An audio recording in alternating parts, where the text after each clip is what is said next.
Alrighty, Nikita is a Ruby on Rails developer and an open source contributor. He likes cycling and camping and is excited that the summer is almost here. Let's give him a warm welcome.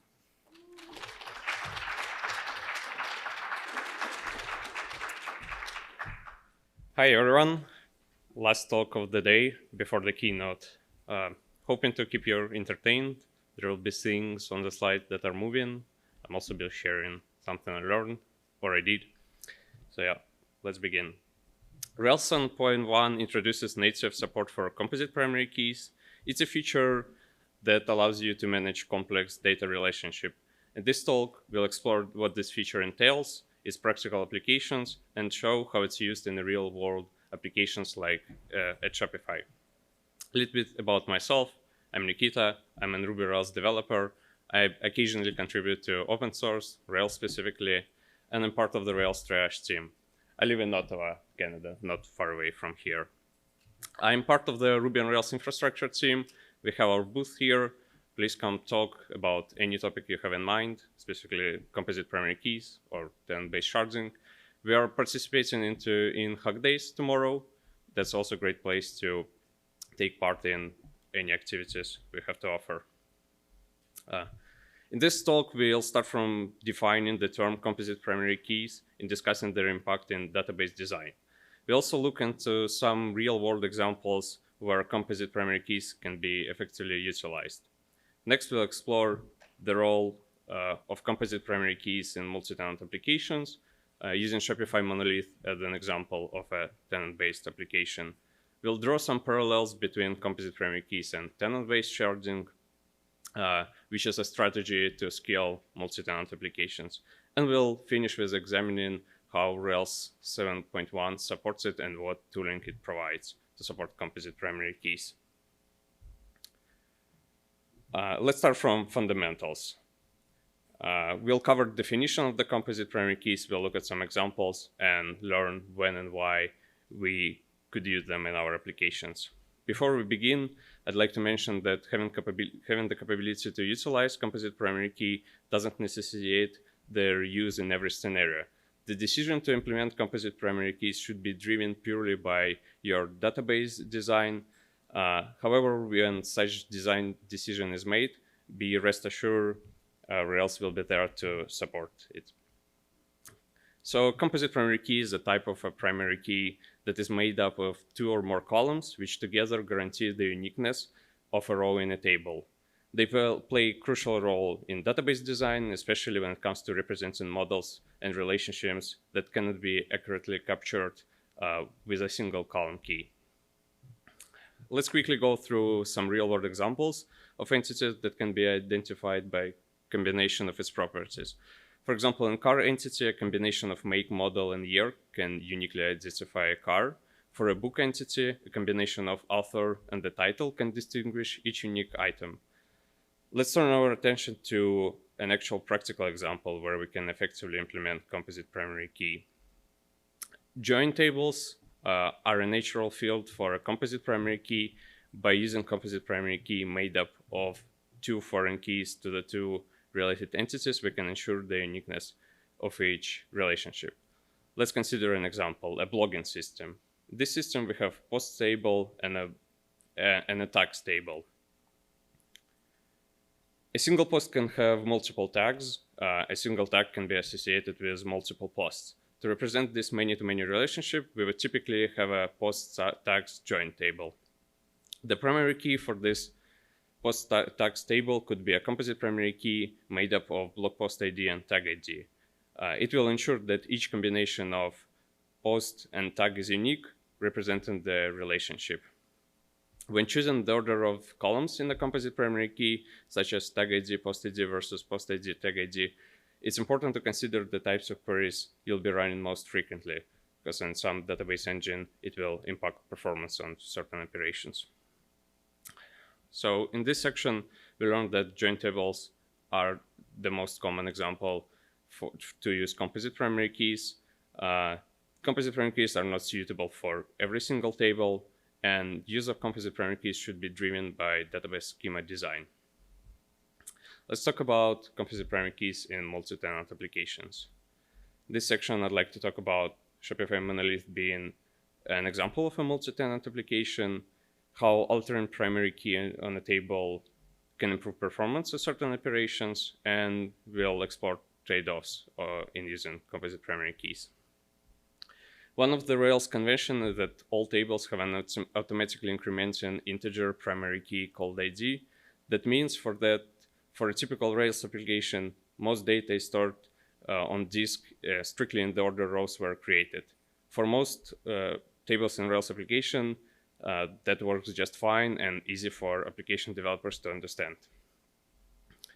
In case of Shopify, however, there is an additional layer of organization. Every record in almost every table at Shopify semantically belongs to a specific tenant, a shop, and this association is facilitated through inclusion of a tenant key in every tenant-related table called shop ID. In majority of the use cases, the pattern of row access at a table can significantly differ from insertion pattern. This is particularly true for Shopify monolith due to its multi-tenant architecture. A single database instance contains records from multiple shops. With a simple auto-incrementing primary key, table insertion results in a mix of records from various shops. However, when it comes to querying data, most queries are typically focused on records from a single shop at a time. So by prepending the tenant key to the making composite primary key, we will alter data layout on the disk. This makes it easier to select records that belong to the same tenant as they're now grouped together. Covering data layouts on disk is beyond the scope of this presentation, so let's use a bookshelf analogy to illustrate why querying records in bulk by tenant becomes more optimal when we include tenant key in our primary key, thereby creating a composite primary key. Imagine a bookshelf where books are stored in the order they were purchased. Inserting a new book in this case is straightforward. You simply find an empty slot and place the book there. This is similar to adding a new record to the end of the table in a database. But if you're asked to find all books by a specific author, you would have to go through each book one by one, checking the author's name. Even if you have a secondary index available that tells you exact location of the book, you'll still have to take time to pick them all from different shelves. This process can be time-consuming and inefficient. Now imagine a different scenario where the same bookshelf is organized with books grouped by authors. In this case, finding all books by a specific author becomes much more quicker and easier. You simply locate the section of the bookshelf dedicated to that author, and all the books you're looking for are right there. However, when the bookshelf is organized by author, insertion of a new book requires a bit more work. You first need to find the section for the specific author before placing the book on the shelf. So let's extend our bookshelf analogy a little bit further. Imagine now that the books on the shelf not only group by the author, but groups are tightly packed together, leaving no space between different author sections. In this scenario, inserting a new book becomes even more challenging. You can't simply add the book at the end of the section. Instead, you need to make more space within the section to keep all the books by the same author together. This might involve moving several books around, which is also time-consuming and inefficient. While the bookshelf analogy doesn't fully represent the complexity and diversity of actual database storage engines, I hope it provides a simplified perspective of how data organization can impact various operations. Just as the way we organize books in a bookshelf can affect the time it takes for us to remove, add, or pick the book, choosing the data layout on the disk will impact performance of records insertion, deletion, or updates. So we made a decision to switch one of our largest tables at Shopify called orders table almost 5 years ago. As I mentioned, it was a purely database decision before Rails supported it. As a result, we saw an improvement, a 5 times improvement on queries performance. There is a whole blog post written by the database team who performed the change. However, there was one notable downside that is worth calling out. We observed roughly 10 times degradation on inserts by switching to a composite primary key. Since most data is queried and updated more often than inserted, this trade-off was correct in our case. However, it's worth keeping in mind that if insert performance is something that is crucial for your application, using composite primary key may not be a suitable approach. So let's recap. Database tables in the multi-tenant applications often benefit from the use of composite primary keys by including the tenant key in the primary key by prepending it. So composite primary keys may enhance bulk reads and updates, but at the cost of a slower insertion rate. Let's talk about similarities with tenant-based sharding. So tenant-based sharding is a strategy employed to scale multi-tenant applications. In this approach, data is partitioned based on the tenant ID, resulting in application data being spread across multiple shards. Crucially, all data belonging to the same tenant must live on the same shard. In scope of this presentation, I'd like to discuss two different designs for implementing sharding in a database system. So on your left, you'll see what I would call an integrated sharding solution. This is where the sharding solution lives within an app. This offers flexibility and control, but adds complexity to the application code, since often you will be the one maintaining it. And on the right is standalone sharding. This is the sharding solution which lives separately from the application, and the application connects to it as if it was a regular database. For the purpose of this presentation, we'll focus on the standalone sharding solution. One of the examples is a Vitesse, but also I had an insightful conversation during this conference where we realized that Postgres partitioning might be also a good example that implies the same requirements. Speaking of requirements, standalone sharding solution does impose one key requirement on the application, the need to pass tenant key in every SQL query. This is similar to how composite primary key requires every query to include all parts of the key. This will ensure sharding solution can correctly route each query to appropriate shard based on the tenant key. So implementing composite primary keys can be seen as a foundational, even though not a necessary step towards implementing tenant-based sharding. By including tenant ID in the primary key, you're already referring to your data on a per-tenant basis, which is a core concept behind sharding. This can make transition to a sharding strategy easier and more seamless when the time comes. So let's recap. Models using composite primary keys and tenant sharded models both include multiple columns in the queries.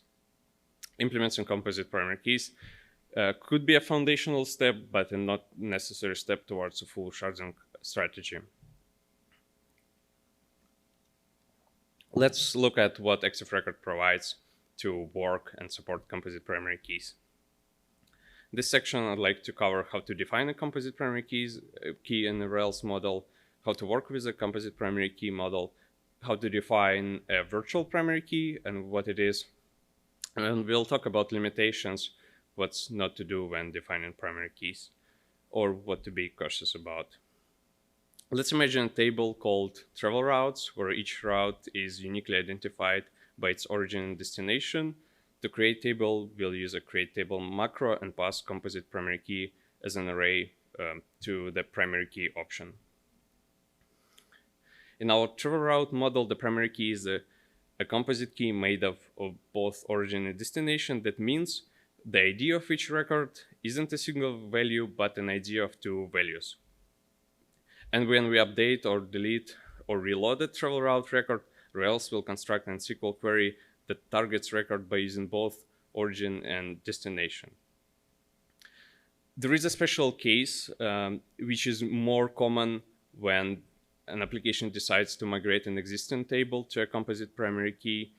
Consider a table initially using a single column ID as a primary key. So when we want to transition this table to use a composite primary key, Then that typically includes a tenant key, like in this example, log ID. When ID is part of the composite primary key alongside any other column like log ID, it leads to a slight collision, particularly when accessing the ID column value directly. When we attempt to access comment ID, instead of getting the usual single value integer, we receive an array. This array represents the composite primary key. To handle this situation, we might need to explicitly separate values of the composite primary key by splitting them into both tenant key and ID. To address this collision, this happens because Rails treats ID concept as an identifier and not as ID column accessor. So this is why having column named ID as part of your composite primary key makes it harder to get the value of the ID column. To address this issue, Rails introduces new ID column attribute alias called ID value. So on this slide, we can see how ID value method returns the value of ID column no matter what shape our primary key is. Let's look at the bulk loading of records identified by composite primary keys. Rails 7.1 extends where query method to support what we call query by tuple syntax. This is where to query composite primary key records in bulk, you can pass a hash where the key is a set of column names and the value is array of tuples of composite primary key values or identifiers. This structure allows us to specify multiple combination of origins and destinations that we want to query. When it comes to associating models with the composite primary key, Rails 7.1 adds a query constraints option to association to serve as a composite foreign key. In this slide, we're introducing a new association option in Active Record called query constraints. This option acts very similar to how a composite foreign key would behave. So query constraints specify that a travel route review model route's origin and route destination will be the composite foreign key of the review that map to route origin and destination of the travel route model. And as we've seen previously, it makes the Rails to craft SQL queries that will address associated records by both its origin and destination. So as was pointed out previously, using composite primary keys is not necessary for supporting tenant-based sharding. In this slide, we'll create two related tables, orders and line items that are expected to be used within a multi-tenant architecture. Each table includes a shop ID column serving as a tenant key, which is a crucial part of data partitioning and ensuring data isolation between tenants. Rails 7.1 introduces a concept of a virtual primary key called query constraints. We can use it as a macro, specifying all columns we would like to use when it comes to querying, updating, and deleting records of a certain model. And as we saw previously, it will make the model behave exactly like if it was using a composite primary key without actually modifying schema. You might have noticed we didn't need any special setup apart from the macro on the model. This is because Rails is capable of deriving query constraints on association when models' query constraints have only two columns, one of which is the primary key of the model and the other one is tenant key-like column. Let's recap. So Active Record 7.1 natively supports composite primary keys. ID column as a part of the composite primary key adds complexity, and the query constraints option can be used as a virtual primary key, which is useful for tenant-based sharding. Let's conclude. Please use composite primary keys based on your database needs. Make sure it's suitable. Rails will support it. You should consider using composite primary keys when having a separate single column identifier is unnecessary and excessive, like in join tables, and multi-tenant applications with a lot of bulk reads and updates scoped per single tenant. You should consider using query constraints to make sure you include your tenant key in all of your SQL queries, or just in general to define any columns other than primary key in update, reload, and delete actions. As a general reminder, Rails core team reserves GitHub issue tracker purely for bugs. Discussions and proposals are better suited in Discord or Discourse. I'd like to thank all these great people for helping me reviewing, implementing parts of the feature, and continuing improving it. Thank you.